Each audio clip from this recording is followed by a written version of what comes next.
Call to order, Town of Prescott Valley, regular town council meeting, April 10th, 2025. Clerk, please call the roll. Councilmember Williams. Councilmember Keel. Present. Councilmember Freund. Councilmember Greer. Here. Councilmember Schumacher. Present. Vice Mayor Searcher. Here. Mayor Palguda. Here. We have a quorum. Thank you, ma'am. At this time, I'd like to welcome down Cheetah Olson with One Church for our invocation and to lead us in the pledge. Welcome, ma'am. Thank you. So Lord, tonight we just welcome you in this meeting. We thank you for every council member that is present here tonight. We thank you for the wisdom and the guidance that you give them as they lead our amazing community. We thank you for all that you have done, and we ask for your safety this evening. In Jesus' name, thank you, Lord. And if we could all turn to the flag. I pledge allegiance to the United States of America and to the republic for which it stands, one nation, under God, with liberty and justice for all. Thank you. Thank you, ma'am. At this time, I'd like to, for item 3, approve the agenda with the removal of item 10C. If I can get a motion and a second for that, please.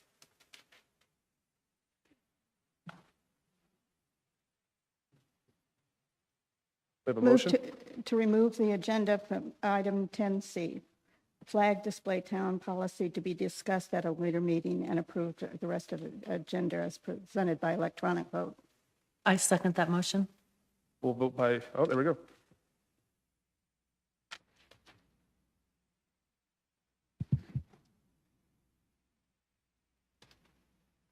That passes unanimously, Mayor. Thank you, ma'am. And now we'll get a motion to approve the remainder, or do we need to? We're good. Thank you. Next up, proclamations. First one is Animal Service Appreciation Week. Whereas the town of Prescott Valley recognizes the vital contributions of the Animal Services team in ensuring the well-being of our community's animals. And whereas in 2024, the Animal Services team responded to 2,395 calls for service, showcasing their dedication to both the animals in our care and the people they serve. And whereas the Animal Services team demonstrated their commitment to reuniting pets with their families by successfully reuniting 590 lost dogs with their owners, offering hope and comfort to countless families.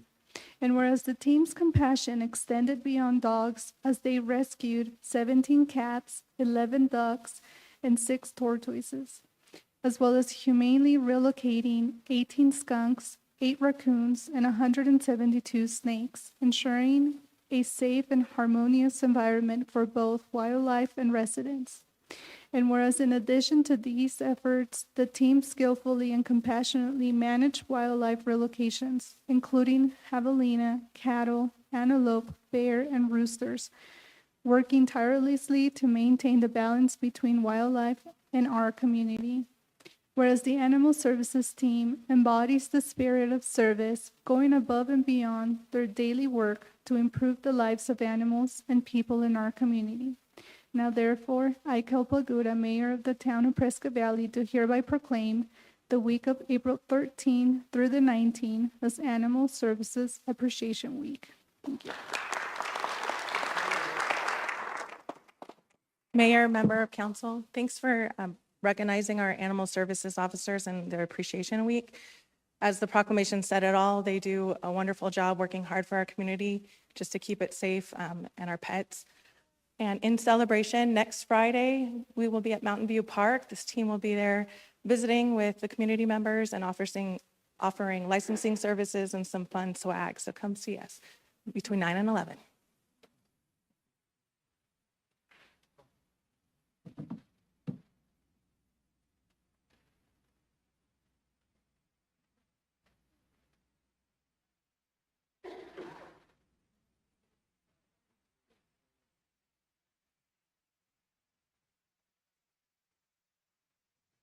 One more time for item.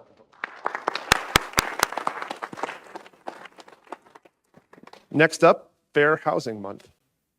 Whereas the Fair Housing Act, enacted in April 11 of 1968, enshrined into federal law the goal of ending housing discrimination in the United States.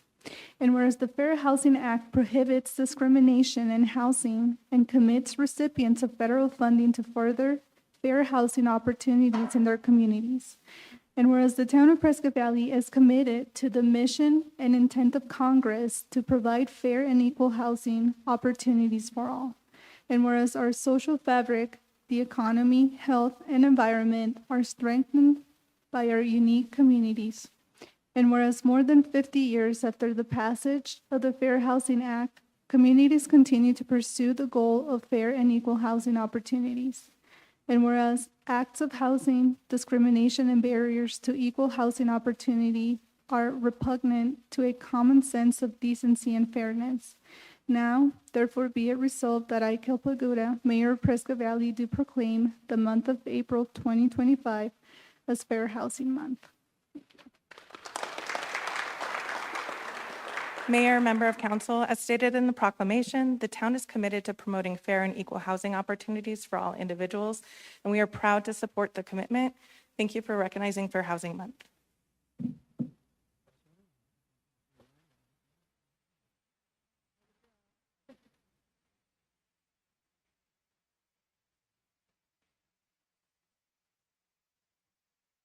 No problem. One more time. And our final proclamation of the night is National Arbor Day. Whereas in 1872, the Nebraska Board of Agriculture established a special day be set aside for the planting of trees.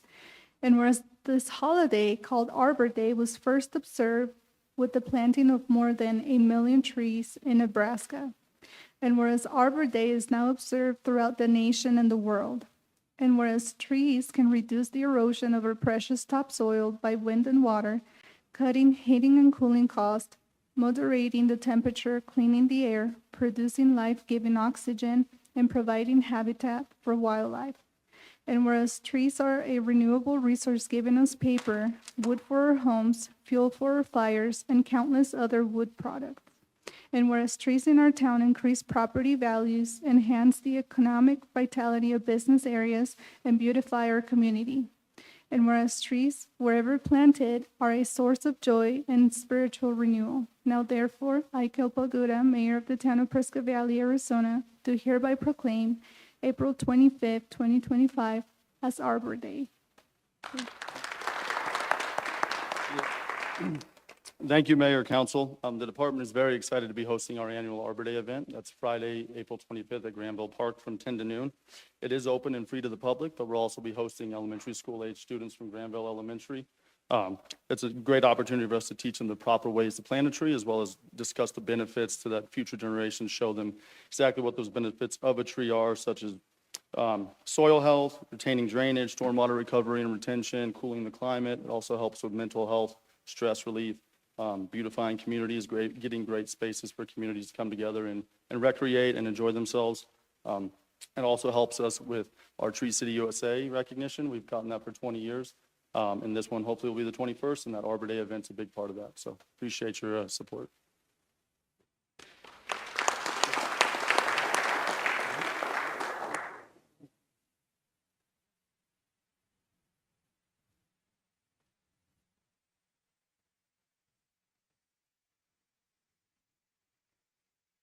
One more time for Nick.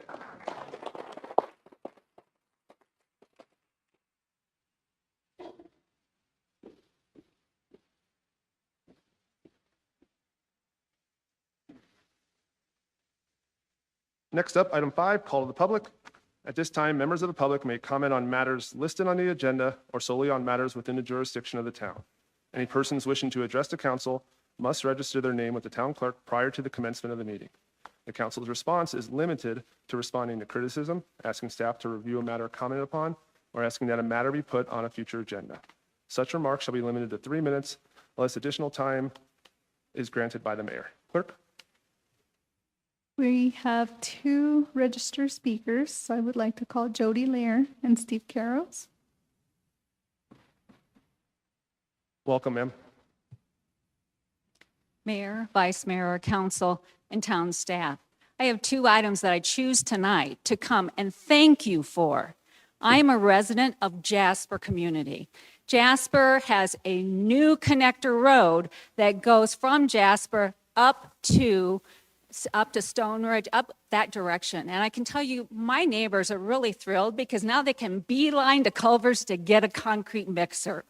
But more than that, it does help us because I know it helps as a reliever also on Castle Canyon Mesa.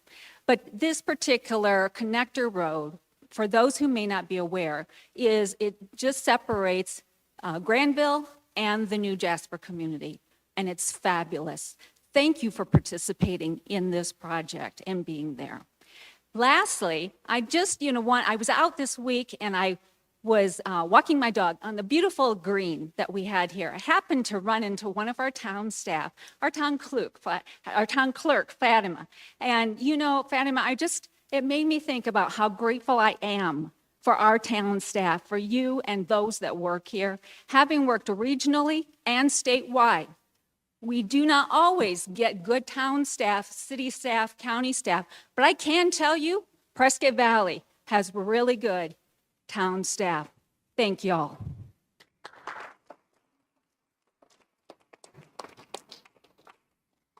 Welcome, sir. Good evening. Steve Carroll, Pronghorn Ranch. Shortly after outgoing Vice Mayor Lori Hunt was replaced, she made the following comment during call to public. Council, it is your responsibility to police colleagues. It's your job. I hope you do it. This was astonishing to me, as I had beseeched her several times to please rein in the mayor from his continual defamatory public comments. Ms. Hunt replied that she couldn't. As it turns out, just as astonishing were Vice Mayor Zurcher's responses during the recent campaign to direct inquiries and candidate surveys, particularly alleging support for the code of conduct and ethics that we, the people, had spent 4 years trying to implement. We all know that Mr. Zurcher led the council to rendering such a code as impotent, and the council remains unaccountable.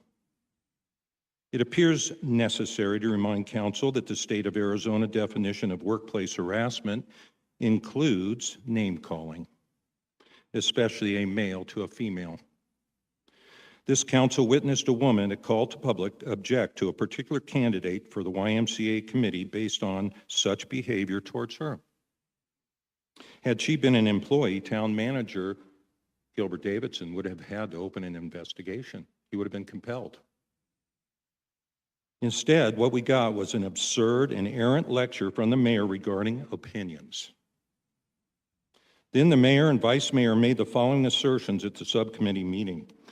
Mr. Zurcher stated the YMCA was a parks and recreation matter. No, sir, it is a Prescott Valley taxpayer matter.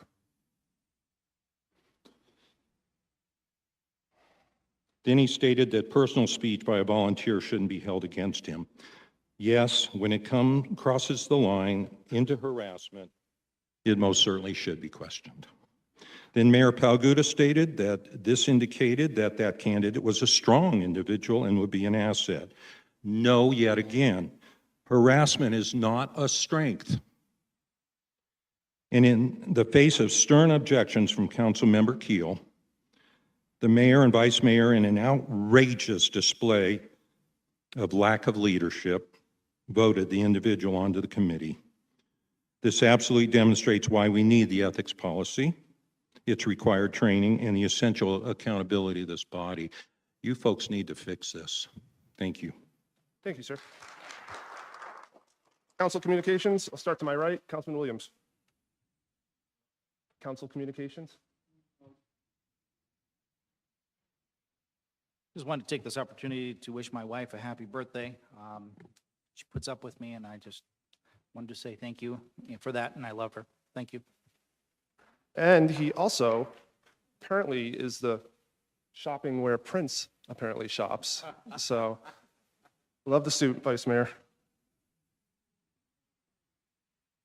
And I'll reiterate what Ms. Jody said, those that came out for Jasper Parkway, thank you. We've been hearing some very positive comments, and thanks to staff and all those that were involved for that. So I agree with you 100%, ma'am. Could you give her another 10 minutes? Go ahead, ma'am. There is a fundraiser for the Humboldt Unified School District. It's a benefit to feed hungry kids. They need to raise enough money to provide meals for between 230 and 250 kids. So they also have a competition between schools to see who raises the most money. So if you're somebody who throws your spare change in a jar, drop it off at one of our schools. They'll take money, change, or you can use Venmo. Thanks. Mr. Davison, council or manager's report? Mr. Mayor, members of the council, just a reminder, this weekend we have the Spring Fair, 11 to 4 here at the Civic Center. Great event, mostly free. So other than buying food and drink, everything is free to the community. But it's a great time to come out, enjoy some good weather, and meet other members of our community. And then our monthly report, we will be finalizing that, and that should be by the end of next week. We'll have that out to council and to the public. Thanks. Thank you, sir. Moving on, item 8, consent agenda. All matters listed under consent agenda are considered routine by the town council and will be enacted by one motion. There will be no separate discussion of these items. If discussion is desired, that item will be removed from the consent agenda and will be considered separately. Council, before I entertain a motion, I'd just like to recognize 8D is Krista. Krista, would you please stand? Krista, ladies and gentlemen, she is being appointed to our Library Board of Trustees. And I just want to say that she gave one of the best interviews that we've seen from a subcommittee, and I think you see heads nodding. And I just want to let you know, you did terrific. Your parents should be very proud, and we are lucky that you are represented on the board. So, thank you. That being said, I'll entertain a motion. Mr. Mayor, I'd like to make a motion to approve all items listed under the consent agenda by electronic vote. I'll second that. Clerk, please call the vote. That passes unanimously, Mayor. Thank you, ma'am. Item 9A, old business, council attendance policy, ordinance number 2025-952. This will be a second reading. Council, do we have anything for Mr. Legler? Seeing none, clerk? Ordinance number 2025-952.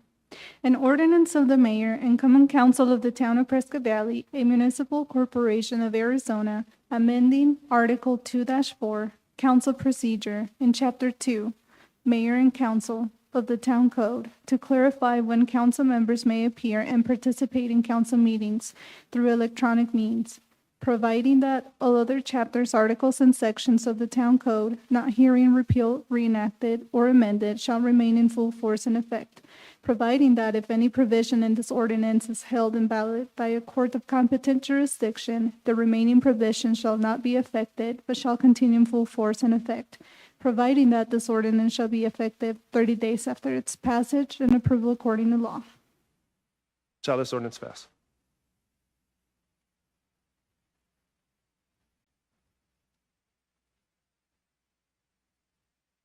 Mayor, that passes unanimously. Thank you, ma'am. Item 9B, 2025 Citizen Recreation Facility Advisory Committee selection. Council, as you recall, we had this one council meeting before, and it was removed, sent back to the subcommittee, and is now before us. Do we have any comments or information on this?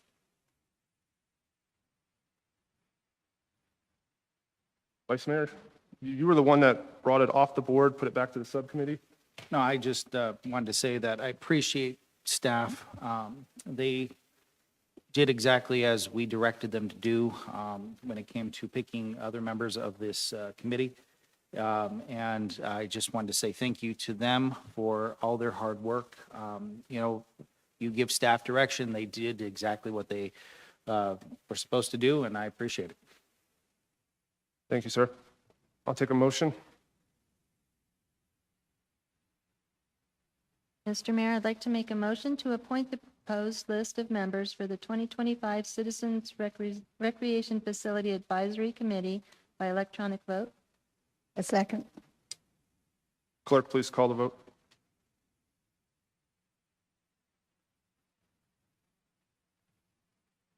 Mr. Mayor, that passes 5-2. Thank you, ma'am. Moving on, item 9C, Construction Summit Tank 18-inch water line, CIP number CW2507. Mr. Wadsworth, welcome, sir. Thank you, Mayor, Vice Mayor, and Council.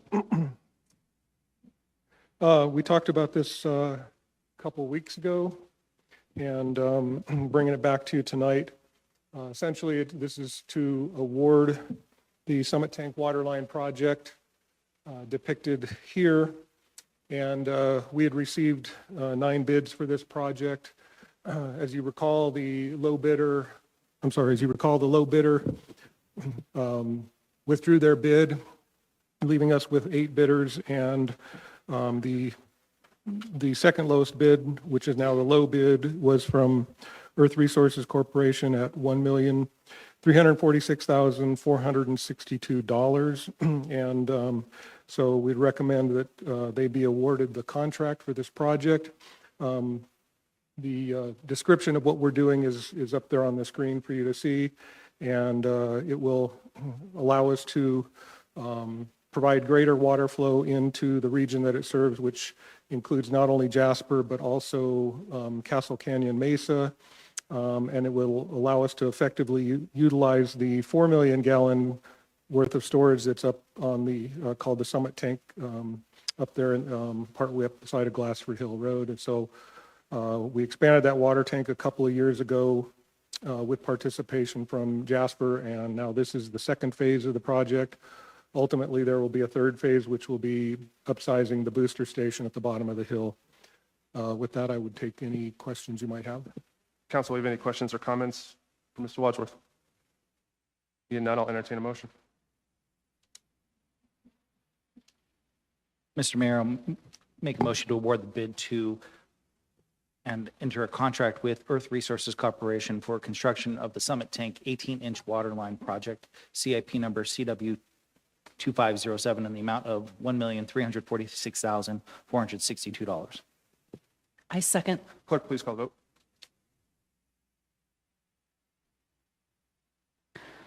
Mayor, that passes unanimously. Thank you, ma'am.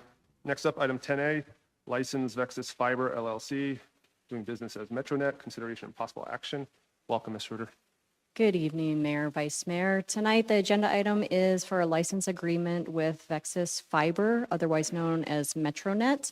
Within the staff report, there is a detailed summary regarding Metronet's request for a license agreement to provide fiber to town residents. I do have representatives from Metronet here tonight to do a short presentation and answer any questions. So, Jill? Welcome, ma'am. Good evening, and thank you, Mayor, Vice Mayor, Council, and the team at the Town of Prescott Valley. Thank you. We're thrilled to be here tonight. We wanted to take this opportunity to share a little bit about what Fiber to the Premise project will all entail and introduce you to who Metronet is. I think I'm going to go like this. Metronet is the nation's largest independently owned fiber optic company in the nation. Right now, we have service in over 300 communities across the nation and 58 active builds going on. Fun fact, Chanhassen, Minnesota, where Prince is from, is one of our active builds. So I had to play on that this evening. Nicely done. We are 100% fiber optic internet and phone services, and we service both residents as well as businesses. What that means for residents and businesses, speeds will be 150 megabits, over 150 megabits, up to 5 gig, over 5 gig, ranging in price from $50 to about $120 a month for those different services. So providing competition, value, and a tremendous future-proof system. Businesses, we will go up to 10 gig. And then with our enterprise customers, if there were some hospitals, education, government, all of those, we can go up to 100 gig. And again, that is symmetrical in speed. So we really do work at future-proofing the town of Prescott Valley. So what this means, the build will take about 12 to 18 months for completion. I did bring Jeff Jenks, our senior project director, with.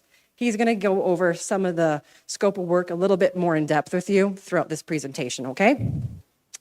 Metronet will build approximately 15,500 passes in the town of Prescott Valley, and we've allocated $18.5 million to this project. We already have it fully designed for our initial build and funding secured. So the fiber choice, you wonder, why fiber, right? Well, lots of reasons. Fiber, double screening here. It gives you the opportunity to work remote with symmetrical speeds. I mentioned that earlier, 150, over 150, up to 5 gig, over 5 gig. It's gonna help you take classes online, right? College, high school, it's going to give you that edge. You're going to be able, like I said, to work remote with the reliability of our symmetrical speeds, as well as we have a ring design to make sure that if there is an outage or a fiber cut, we get you back online fast. And again, Jeff can speak to that a little bit more in detail. We're going to help you stay connected with your friends and family, right? We all video chat. We all do the FaceTiming. We have kids that like to game, right? That interaction with gaming is important, and they'll be able to do it seamlessly without that buffering or even lost connection. Nothing worse than when I'm talking to my daughter and you see the screen, get distorted. With fiber and the symmetrical speeds, you won't have that.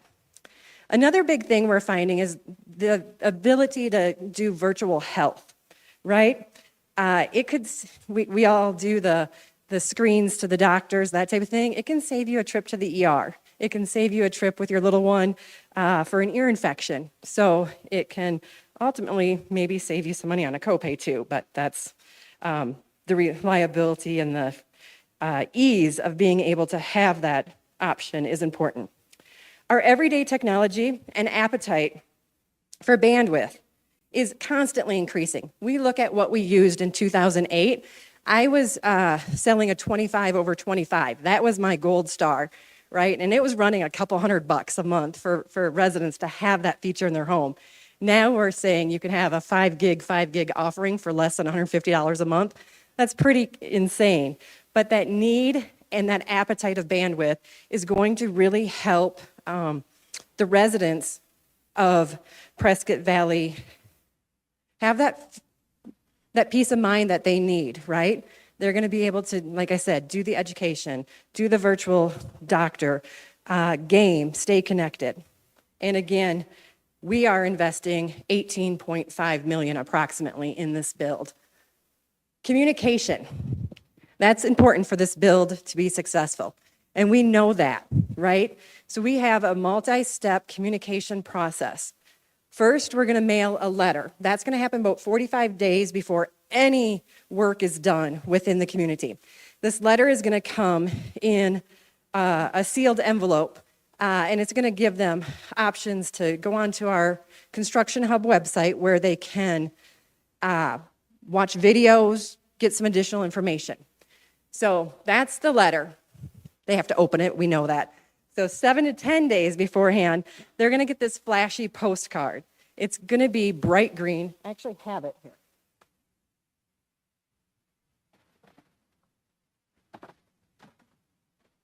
This guy, construction underway, comes 7 to 10 days before. It's not a sales piece, it is a construction notification. It's going to have our construction website, which is going to take them to that website with helpful videos and all that information. If they don't want to go to a website, that's fine. they can call and we can explain it to them over an 800 number.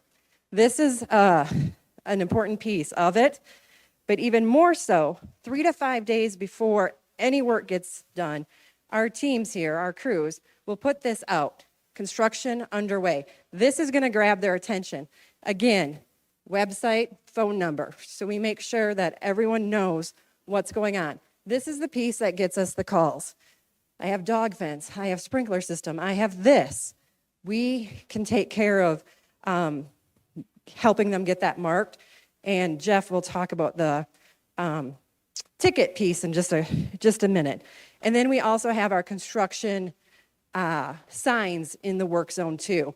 So really everything directs those calls to us, those emails to us. We want to take complete ownership of that part of the conversation. The construction website now, this is where I let Jeff talk because he is the one in charge of the conversations when it comes to this in the field. Thank you. Thank you. Real quick, I'll try to make it pretty brief. So the homeowners call in, they have concerns about their, their fencing or, sprinkler system, or they have a damage. We hit irrigation system. It happens during construction, unfortunately.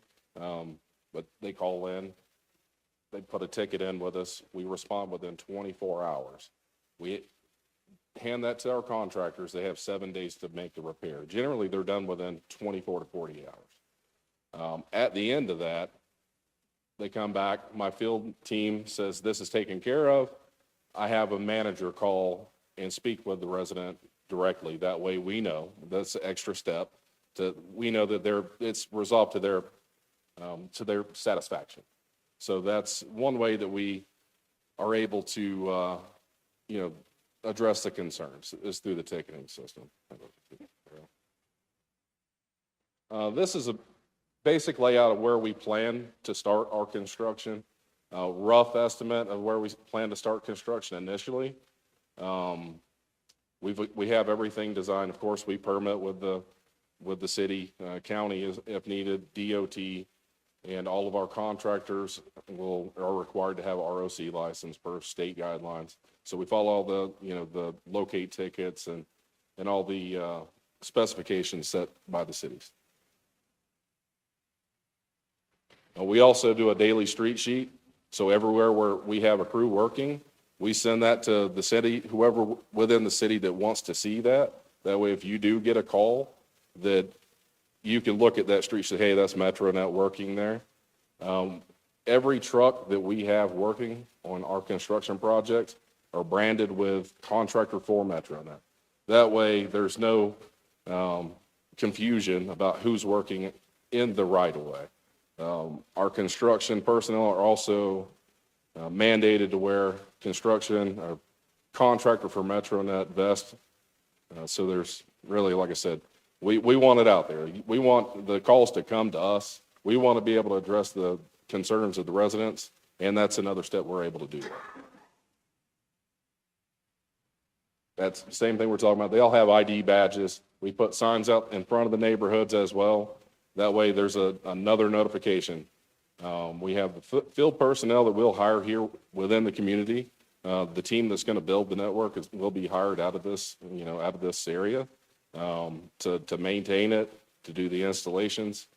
3 to 5, it says 3 to 5 crews. One field supervisor generally watches 3 to 5 construction crews. And all of our structures are flush mount with the ground, so you're not going to see them sticking up like you do with other communications. They're all flush mount. Makes it a little cleaner look. It's not something added to someone's yard that, a lot of people don't want to see those things out there, right? So that's one thing that we do. We put them flush to the ground. That way, not another eyesore for the most part, anyway. Turn this over to you. Thanks, Jeff. And this is, the construction, like we said, the piece of it's going to take about 12 to 18 months with the build in here. And throughout that, we have community relations that's going to be celebrating. We release as we go. So we turn on a neighborhood we release that for sale so they can get service. And what that does is it helps calm and excite the community as well. When we do those releases, we'll celebrate it somehow with a pizza truck or ice cream truck, have it in a park. And that's also a good opportunity for us to connect with the residents, get feedback, right? We want real feedback of how this build went, what we did, if there's any issues, you know, they didn't feel to call in. We want to hear that. We're going to open ourselves and make sure we are in the community throughout the build with our community relations team to do that. And as Jeff said, after OSP is done, that's outside plant, the construction, we're here to stay. We are the ISP provider, right? So we're going to have our field technicians. These are going to be folks that we hire from within the market, the community. These are the folks that are going to be doing the installs. We're going to have business sales folks. These are folks that we hire from within the community. These are folks that are going to be, you know, heavily involved in the communities, on the chambers and the rotaries, you know, on the different boards. We really do take pride in being part of a community after we do build it, right? We put a pretty significant build-in cost into it, and we're here to stay. So that is really important for everyone to understand that we are the ISP and we'll be the ones doing the work after the build. So with that, we'll open it up for any questions. Council, we have questions or comments? Yeah, I've got a couple. Councilman? We couldn't help but miss the neon green on the map.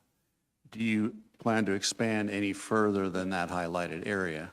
That's just the initial, someone asked in this room, where we were planning on starting. You know, that's just a tiny piece of the city.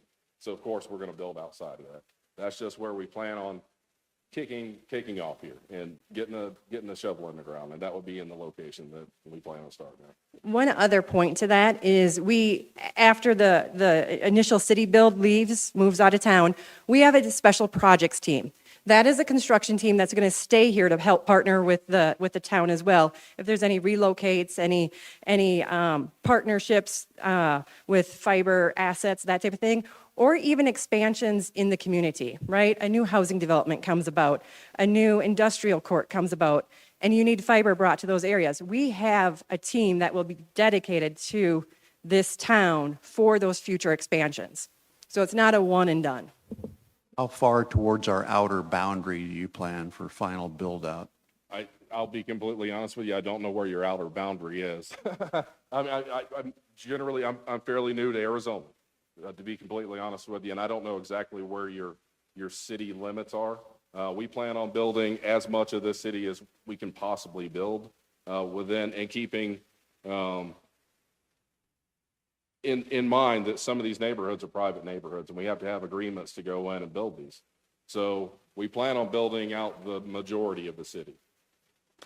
And we do have a community team in place as well that will be working with those private sectors, those HOAs, to secure those as well. So we will constantly be looking at new areas to build that aren't on the initial build as well. When you say you brought 18.5 million, is that it? Does the town owe you anything? No, that we are the nation's largest independently owned, privately funded builder. So we do this on our own investments. And right now, Jeff and team, when they did the design, they gave us the number, roughly about 18.5.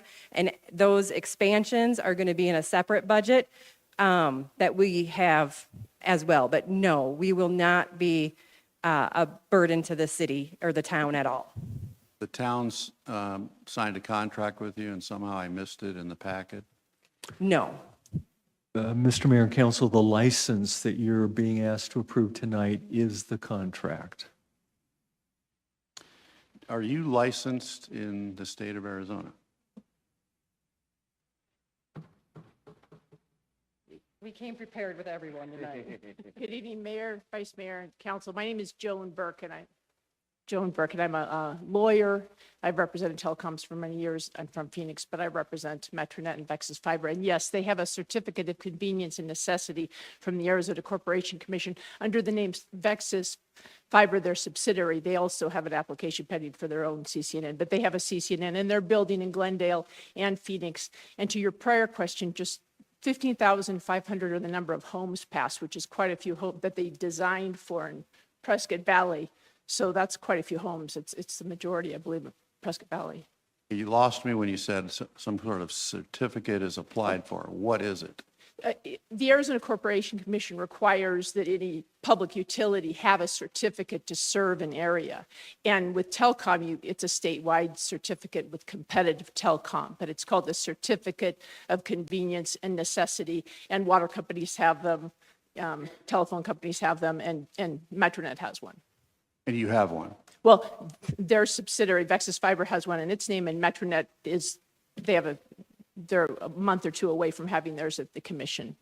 But they're building now, and they're allowed, just like MCI Metro builds probably here under Verizon's name. That's MCI Metro is Verizon's subsidiary, and there's, I'm sure, Verizon lines somewhere in the town here.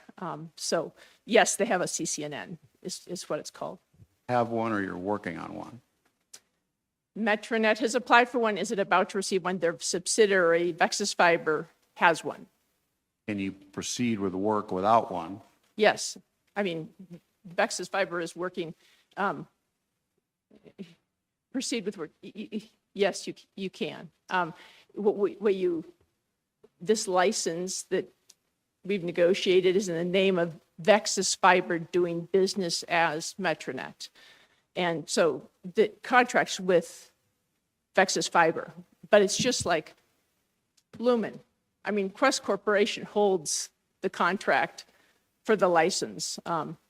Cable One might for Sparklight. I don't know if Sparklight was Cable One, but I mean, so sometimes you'll see a subsidiary that has a different name. The parent company is the one recognized by the consumer, but they're authorized to build. How many subcontractors do you think you might have on this job? On this job, we're going to try to keep it down to a minimal. I would rather have a couple of subcontract groups with multiple crews to come in. It's easier to track. It's easier for the community. It's easy for my team. So at any given time, we may have 4 or 5 different subcontractors. Are all of them licensed? Yes. Thank you. Councilman Freund. Thank you, Mayor. Just a short question. Are you going to maintain a, shall we call it, brick and mortar physical location within the town, and will it be staffed on a regular basis? You want to answer that? Yeah. So we will not have a retail location at this time. We've shied away from them because we don't have any foot traffic. People look at this as a utility, and no one stops in to pay a utility bill, right? They have no need to come in because we will roll a truck. If their router doesn't work, if they're having issues, we will go to them. They don't need to come to us. Thank you. Councilwoman Schumacher. I just have a couple quick questions as well. So you're going to be taking care of blue stake and right-of-way areas and things like that. Is there you're going to be digging up properties as you go? We will be digging in the right of way. Yes, ma'am. And then I don't know a lot about fiber optic. I know that in my neighborhood, my home's only 10 years old, and I know I have fiber optic throughout my house, or it's actually inside the home. A lot of the older neighborhoods may not have that. Are you going to be bringing it into their homes, or is that something that they then have to provide? No, we bring it directly into their homes. Yes, ma'am. Because I know mine's wireless and I have a router. I don't know, is that how it still works for when you have fiber optic? Yes, ma'am. We'll bring it directly into the house, fiber to the modem, and then from there, it's wireless through the house. Okay, that's what Unless you have, a network inside your house that you wanted to tie it into. Can you piggyback with what fiber optic is already there? Or do you have to? Yeah, we should be able to, yes, ma'am.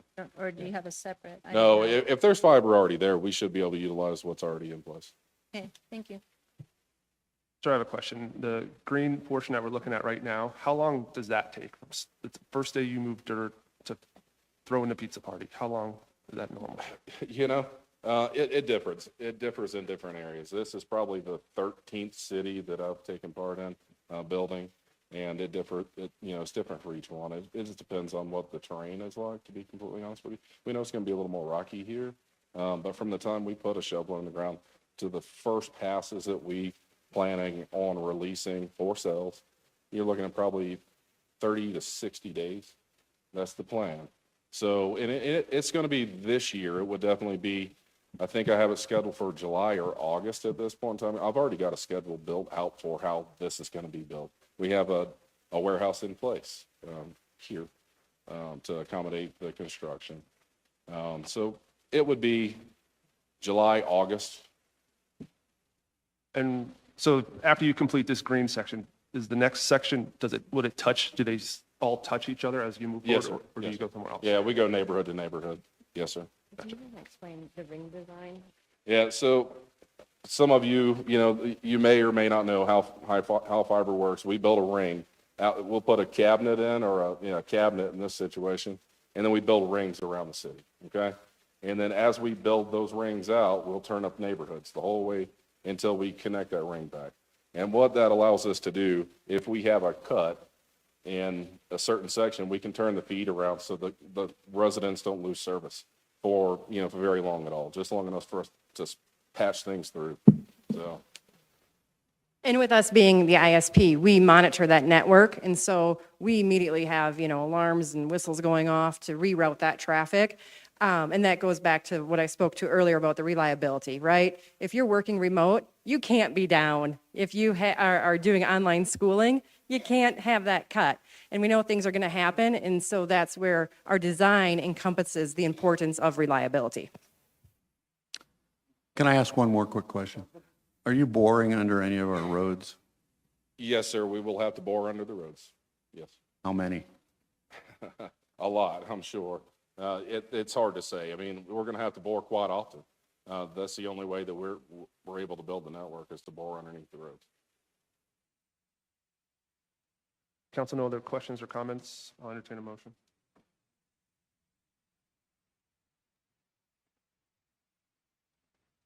Mr. Mayor, I'd like to make a motion to approve the proposed license under ARS, A second. 9-581 through 9583 with Vexus Fiber LLC, which is doing business as MetroNet, for a period of 5 years to use the public roadways to construct, install, operate, maintain, and use a network of fiber cable to provide telecommunications services by electronic vote. A second. And Mr. Mayor, I just need to announce that because I do work for another communications company, I'll be abstaining from this vote. Thank you, sir. Clerk, go ahead and call the vote, and just be advised I somehow logged off, so I'll have to voice or vote by voice.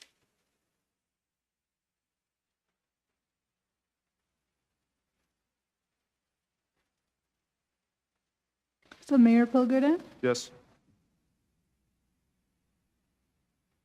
Mayor, that passes 5-1. One recuse. Thank you, ma'am. Next up, item 10B, Uniform Drainage Policies and Standards Manual Update. Ms. Reuter.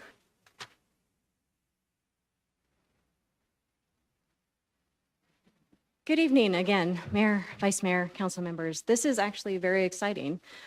This is an update to our 2006 Drainage Policy Standards Manual. And so over the last year, staff has been working diligently with West Consultants on updating our 2006 Drainage Policies and Standards Manual. It's been a labor of love, I know, on the consultant side especially, and we've been coordinating. I do have Ricardo here with West Consultants, who is just going to give you a high-level overview of the major updates and then answer any questions that you may have following that.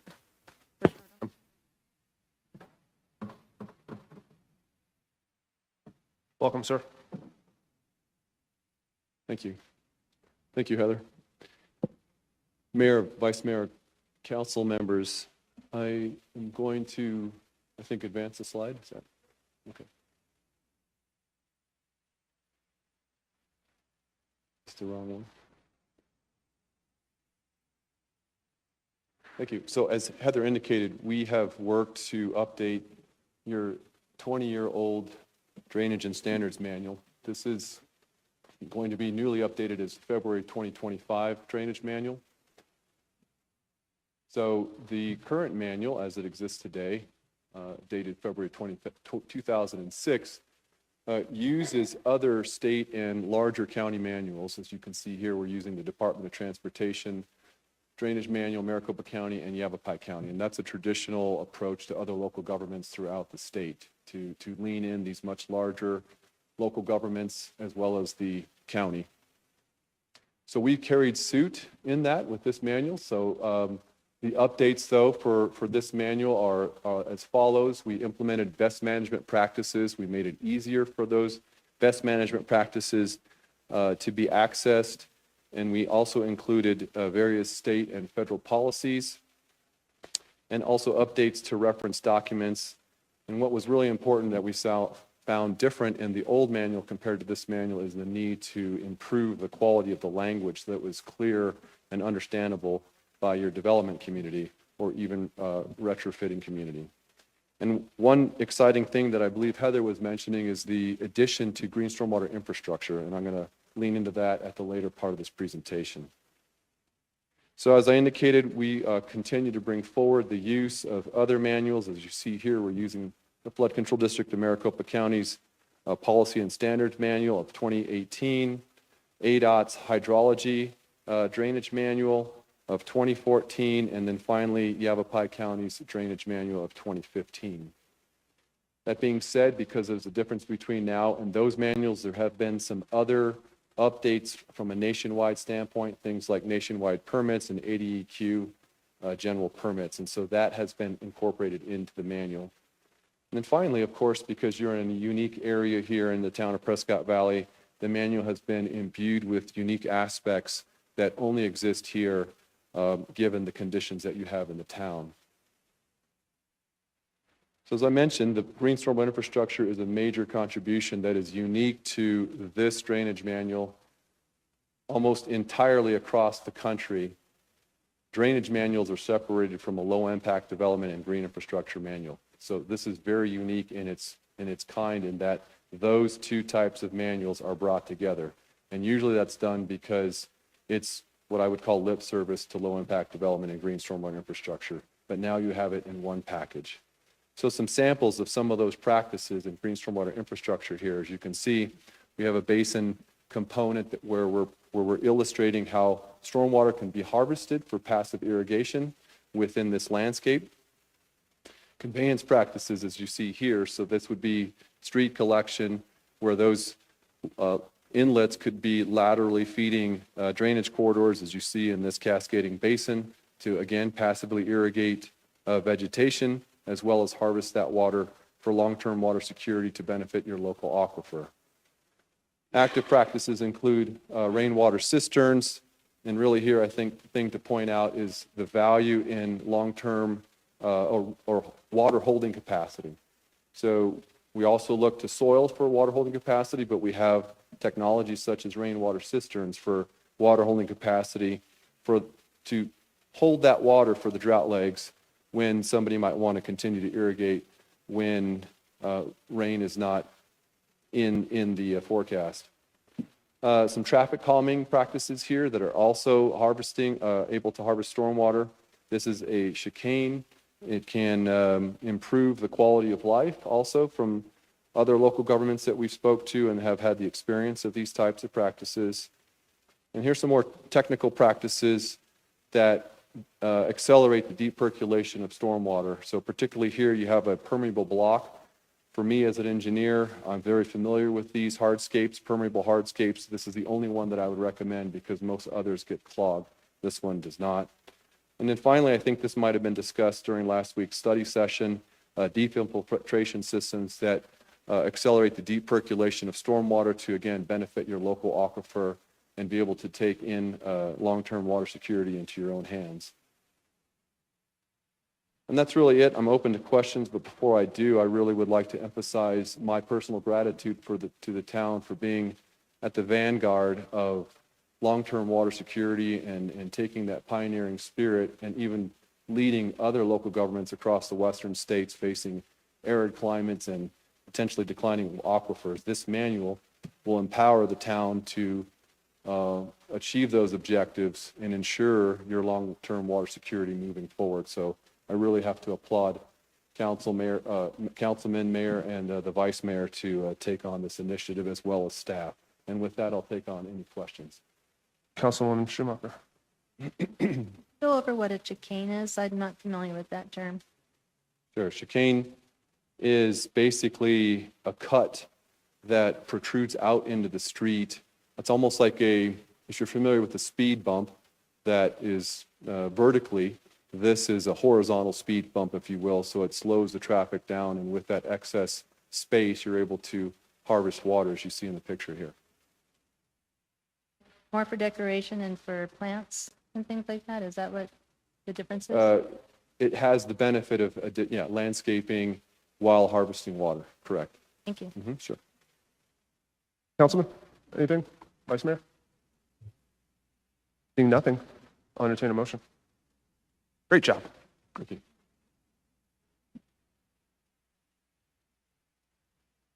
Mr. Mayor, I'd like to make a motion to authorize the mayor to sign resolution number 2025-2413, adopting the updated 2025 Prescott Valley Uniform Drainage Policies and Standards Manual by electronic vote. I'll second that. Clerk, please call the vote. Mayor Pogorzelski? Yes. That passes unanimously, Mayor. Thank you, ma'am. And as I mentioned, we pulled item 10C, and we are now to adjournment. Does council have anything they wish to add at this point?